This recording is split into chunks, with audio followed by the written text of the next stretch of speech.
আক্রান্ত বিজেপি কর্মীদেরকে দেখতে গেলেন কেন্দ্রীয় জাহাজ প্রতিমন্ত্রী শান্তনু ঠাকুর ও বিজেপির জেলা সভাপতি। গোপালনগরের চৌবেরিয়া ১ নম্বর গ্রাম পঞ্চায়েতের শেওলাপাড়াতে গত ১২ তারিখ মঙ্গলবার তৃণমূল কর্মী শ্মশান সহ কয়েকজন তৃণমূল কংগ্রেস কর্মীরা বিজেপি কর্মীদেরকে ধারালো অস্ত্র দিয়ে কোপ মারে ও মারধর করে বলে অভিযোগ। মারধর করলো মারধর হইলে কেন?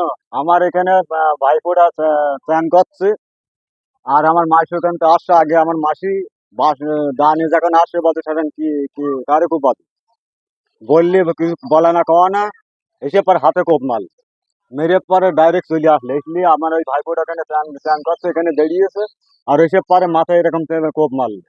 কোপ মেরে পরে এবার আমার এক ভাই আসলে, আমার মামার ছেলে, সে বলিয়েছে কি হয়েছে, তারও মোটামুটি আর একজনা পেছন বাগ দিয়ে এসে পরে ওরও হাতে বাড়ি মেরেছে, মারলি। তারপরে সাধারণ কি করলো, কুপানে পরে আমার এই ঘর বাড়িগুলো দাঁতে খালি কুপিয়েছে, খালি সব জায়গায় কুপিয়েছে। তা আমরা জানি ওই বিজেপিতে ভোট দিয়েছি, তাই বলছে বিজেপিতে ভোট, যারা বিজেপিতে ভোট দিয়েছো এই মুহূর্তে কুপাত একদম ওই মাথা বলতে যাবো, এরকম হুমকি দিচ্ছে। আর আমরা রাত্রি ঘুমোতে পারছি না, অন্য জাতি ১০-১২ জনা বাইরের থেকে লোক নিয়ে আসছে, এবং তৃণমূলীরা কি করছে, ওনারা এক জায়গায় হয়ে আমার বাড়ি বা ফাঁকা জায়গা আমার হুমকি দিচ্ছে, বলছে এই শালারা ফাঁকাই বেরো, দাঁতে সুরবো সব কটা। প্রথমে এসে আমার ওই দেওরের ছেলেটাকে চান করছে, আর শ্মশান দা নিয়ে এসেছে, দা নিয়ে এসে আকস্মাৎ কোপ দিয়েছে মাথায়। তারপরে আমার মাসি বলছে কি হলো, মাসিকেও কোপ দিল। তারপরে দেওয়ার সাথে সাথে আমার ওই দেওরটা এসে বলছে কি আমার ভাইপোকে কোপ দিলে কেন, বলছে আমার দেওরটাকে মারতে গেল, সেই মারামারি হয়ে আমার বেড়া টেড়া গুলো কাটলো। তাও আমি বলছি কি মারামারি তোমরা করছো, তো আমরা শ্মশান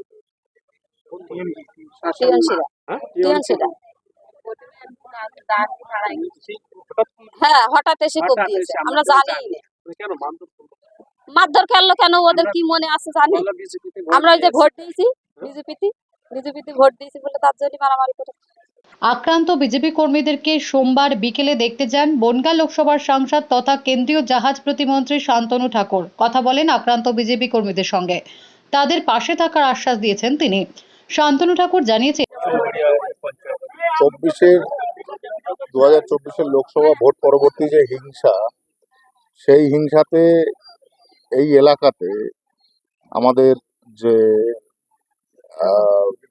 শাওলাপাড়াতে আমাদের বিজেপি কর্মীদের উপরে ব্যাপকভাবে অত্যাচার, তাদের মারধর এবং দা দিয়ে অন্তত কুপিয়েছে ২-৪ জনকে টিএমসির হারমাত যারা। আমরা পুলিশকে সচেতনভাবে বলেছি যে এদের প্রতি অ্যাকশন না নিলে এখানে সাধারণ মানুষ বাধ্য হবে এদের উপরে অ্যাকশন নিতে। আমরা অপেক্ষায় থাকছি, আগামী ২-১ দিনের মধ্যে যদি পুলিশ অ্যাকশন না হয় তাহলে আমরা নিজেরা এর ব্যবস্থা করব। এখানে এলাকাবাসী ব্যবস্থা করবে, সেই অবস্থায় খাওয়া হবে। এবং এখানে বাসন্তী বলে একজন মহিলা, যিনি মদ বিক্রি করছেন এবং এই উস্কানি দিচ্ছেন, এদের আর্থিক দিক থেকে সমস্ত দিক থেকে মদ যোগাচ্ছেন, তার প্রতিও ব্যবস্থা নেওয়া হবে। যদি ব্যবস্থা না নেওয়া হয় তাহলে আমরাই দেখছি না। যদিও বনগাঁ তৃণমূল কংগ্রেসের সভাপতি বিশ্বজিৎ দাস জানিয়েছেন, বিজেপি যে কোনো ঘটনাকে রাজনৈতিক রং দেওয়ার চেষ্টা করে, সেটা বাংলার মানুষ এবার জবাব দিয়ে দিয়েছে। একটা পারিবারিক ঘটনা, ওই ছেলেটি একটা বিবাহিত মহিলাকে সংসার করতে দিচ্ছে না, উত্তপ্ত করছে, তার ফলস্বরূপ তার পরিবার থেকেই ওর পরে চড়াও হয়েছে। এই ঘটনা কোনো রাজনৈতিক ঘটনা নয়, কিন্তু এখন কোনো কিছু ইস্যু নেই, শান্তনু ঠাকুরের কোনো কাজ নেই, তাই এটাই রাজনৈতিক রং দেবার চেষ্টা করছে, মানুষ জানে। ভোট পরবর্তী যে হিংসা এত বড় নির্বাচন হয়েছে, কোথাও কোনো রকম ইনসিডেন্ট, কোনো ঘটনা ঘটেনি। একটা পারিবারিক ঘটনার অবৈধ সম্পর্কটাকে রাজনৈতিক আকারে দেওয়ার চেষ্টা করছে, যার যেমন চরিত্র সে তেমন ভাবেই সেটাকে বিচার করছে। ভোটের পরবর্তী হিংসা, এখানে ভারতীয় জনতা পার্টি জিতেছে, শান্তনু ঠাকুর জয়ী হয়েছে। কারণ আমরা আগেও বলেছি এখানে তৃণমূলের কোনো জায়গা নেই, তৃণমূল হারবে। সেই আক্রোশে আজকে এই পরিবারগুলোকে কি করেছে দেখুন, ওই বাচ্চাটার আপনারা দেখেছেন। তো থানায় এফআইআর করা হয়েছে। আমি এখানে দাঁড়িয়েই ওসি গোপালনগরকে ফোন করলাম, আমি পরিষ্কার ওনাকে বললাম যদি মদ বেচা বন্ধ না হয়, মদের যে বিক্রি করছে সেটি অ্যারেস্ট না হয়, এবং যে ক্রিমিনালগুলো আর্মস নিয়ে ঘুরছে, দা নিয়ে, কুরুল নিয়ে ঘুরছে, তারা যদি অ্যারেস্ট না হয়, যেভাবে ঘুরে বেড়াচ্ছে, উনি বলছে আমরা যাচ্ছি ওখানে, পাচ্ছি না। আমি ওনাকে বললাম আপনি দেখতে পাচ্ছেন না তাই ওদের পাচ্ছেন না।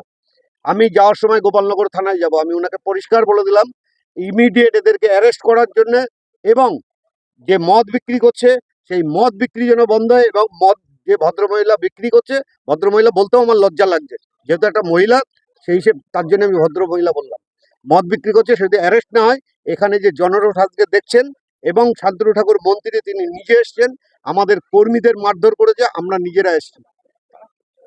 তৃণমূল আবার কারা? তৃণমূল ছাড়া আছে নাকি কেউ?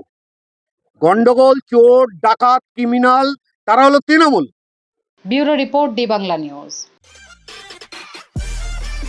সব খবর সবার আগে পেতে আমাদের চ্যানেলটি সাবস্ক্রাইব করুন এবং পাশে থাকা বেল আইকনটিতে ক্লিক করুন, লাইক ও শেয়ার করুন।